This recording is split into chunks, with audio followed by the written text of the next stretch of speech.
Hi, I'm Mike Watty from IELTSanswers.com. Today I'm going to talk to you about strategies for the IELTS speaking test. In particular, I'm going to talk about how you can extend your speaking and also some tips for each part of the exam. First of all, let's just review the 4 grading criteria. I do cover these in more detail in another one of my videos. You can look for it under the channel IELTS Answers. But essentially what we have is 4 different grading criteria that are each worth the same amount. Each one's worth a quarter. So we've got fluency and coherence, which is really about the speed that you speak at and avoiding long pauses. We've got vocabulary. You want to show the examiner that you have higher level vocabulary and at the same time avoid errors with vocabulary or word endings. And then grammar. And here you want to show the examiner that you can use more complex sentence structures such as conditionals or relative clauses, and also avoid making grammatical mistakes. And then in the last part, pronunciation, that you have clear speech, you're easy to understand, and also that you highlight your key points using stress and intonation. Let's move on to some of the strategies then, and we can think about the grading when we're looking at those. First of all, extending what we want to say. So I've got a couple of suggestions how you can go beyond single word or single sentence answers. Let's look at a sample question. What kind of food do you like? So the strategy here is to come up with 3 parts or 3 kinds of food that we like. In this case, I've selected Italian food, Korean food, and Mexican food. And not only that, I'm going to give reasons for each one. And note how I've rephrased because. So we've got because here for the reason. Now it becomes as it's very. It's another way to add on the reason. And then a third way, and this is due to. The other word that I rephrase is like. I've still used it a couple of times, but I've also got I'm really keen on, and down here kind of partial to. So I'm rephrasing the word like so that I'm not using like in every sentence. Okay, so let's see how this answer might go then. So question, what kind of food do you like? Well, there are 3 kinds of food that I'm really keen on. The one I like best is Italian food because it's full of tomatoes and very nutritious. I also like to eat Korean food as it's very spicy and I enjoy spicy food. I'm also kind of partial to Mexican food, and this is due to the reason that it's also spicy, but not only that, it has a lot of cheese and I really love to eat cheese. Okay, so that's the first strategy. Divide into 3 parts. It could only be 2 would be plenty also. Then on to the next strategy. General to specific. So here let's look at the same question again. What kind of food do you like? And this time I'm going to go general to specific and then even give an example. So general is seafood, then more specific Japanese seafood, and then finally down to an example, sashimi, which is a kind of fresh sliced fish. Says here it's delicious. Actually, I don't like seafood and I don't like sashimi, and perhaps this is another strategy, something I'm going to mention a bit further on, is that really this isn't a language exam, so what kind of food do I like? Really I should think not of what food I like, but try and show the examiner that I have some less common vocabulary to do with food. So I've selected sashimi. Okay, and also note the use of for instance. It's a way to avoid repeating the word for example all the time. So let's see how this one goes. Question, what kind of food do you like? Well, I'd have to say that I'm a big fan of seafood. In particular, I really like to eat Japanese seafood because it's always so fresh. For instance, sashimi is delicious because the raw fish is so flavoursome. Okay, so that's strategy 2, to go from general to specific. Then let's look at some of the parts of the IELTS exam and how can we best deal with them. So in part 1 we should give about maybe 4 to 6 sentences would be great to the questions we get asked. So again, looking at this sample question, what kind of food do you like? We should avoid simple one-word answers. I once had a student that I asked this question and her answer was, oh, anything. This causes a bit of a problem in the exam because you're not really producing any language. It's difficult for the examiner to give you a good score for fluency because you're not producing a lot of language. There's not a lot of vocabulary. There's not a lot of grammar. There's even not a lot of pronunciation. So this answer would not be so good. That's why the 2 previous strategies about dividing into 3 or going from general to specific are useful. And then another point is to focus on the language. I was talking about this before with the sashimi, even I don't like it. So if, let's say we like pasta, if we give the answer pasta, it's not so great. It's not uncommon vocabulary. However, if we got more specific, what kind of pasta, we could perhaps talk about linguine with scallops and shallots. So linguine is a kind of finer noodle than a spaghetti, and scallops a type of seafood, and shallots it's a little bit like garlic. So really what we're trying to do is to show the examiner language. The real answers don't matter. In some cases we're making up stories. We're not really lying as such, we're just making up stories about what we might possibly like. We're trying to perform well in the language test. And then the other thing is just as we've already been covered, use those strategies of dividing your answer into 2 or 3 parts and going from general to specific and maybe even adding an example on. So I think if you do this in part 1 of the speaking test, you're likely to be successful. Then with part 2 you get given a topic card, something similar to this. You need to speak for 2 minutes about this topic. You have 1 minute to prepare your answer. The key point really is to use your 1 minute well, and part of using your 1 minute well is making a good plan so that you have enough things to talk about for the 2 minutes. So we can see the topic, describe a party that you enjoyed. Now it says here on the card you should include. It really should say you could include. You don't have to include any of these points. You don't have to include them all.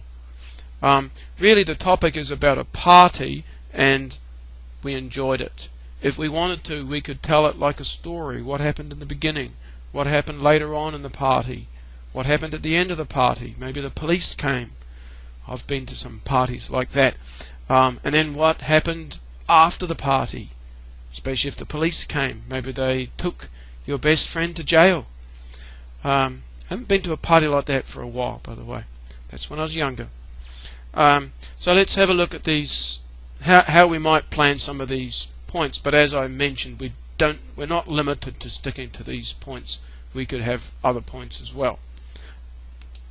But if we do use those points, how could we develop them? Whose party? Rather than just saying the name of the person, we can include our relationship to them, in this case cousin. Actually I don't have a cousin Billy, but that's fine. Remember the strategy about making stuff up. Tall, slim and a moustache. Moustache is this thing here. Have a little bit of hair on your lip. That's called a moustache. Maybe Billy doesn't have a moustache, but we want to show the examiner we know this word. And then why not cover his personality? Shy, but an excellent singer. And then where was the party held? Well, we could just say Billy's house, but how about we show the examiner a bit more? A swimming pool, a snooker table. So a snooker's a bit like pool. Even if it didn't have a snooker table, show the word snooker. And huge backyard with an enormous barbecue. So rather than saying big, we've got huge and enormous. High level language. Then why was it fun? Delicious food. We've just been talking about food.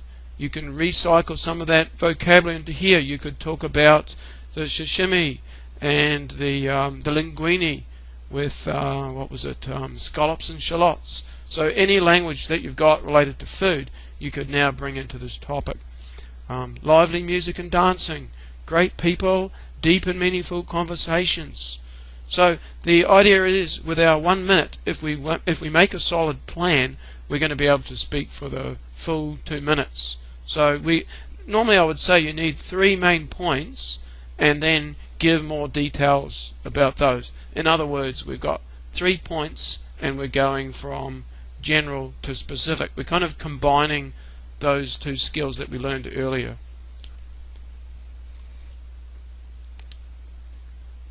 Let's talk about some other key points for your 1 minute. First of all, you can think about the tense you will use to answer your question. We're talking about a party we went to. Most of the answer will be in the past tense because we've already been to the party. However, if we're describing Billy or describing his house, what he looks like or what the house looks like, we're going to be using present tense. We use present tense for facts and figures, facts and opinions. Billy has a moustache. It's a fact. He has a moustache. Or his house has a red roof. If we say the house had a red roof, past tense, that means now it's not red. It must have been repainted a different color. Secondly, you can write down any higher level vocabulary for the answer. For instance, under food, you might be writing down the sashimi or something like that. Then third, you can think a little bit about what you might do if you run out of time. Worst case, you could always start talking about another party or comparing it to another party you went to. However, there should be plenty of things to say about the party. We could talk about some of the other people that went to the party. What was their opinion of the party? What happened after the party? Was there a big mess? Who cleaned it up? So really you should be able to find lots of things to talk about with any of the topics. They're normally fairly general and allow plenty of opportunity to talk at length. Then moving on to part 3. Part 3 involves the examiner asking you questions related to your topic in part 2. However, the emphasis shifts from you to people in general. You're often asked to give your opinion, make comparisons, and make predictions. For instance, we've been talking about a party.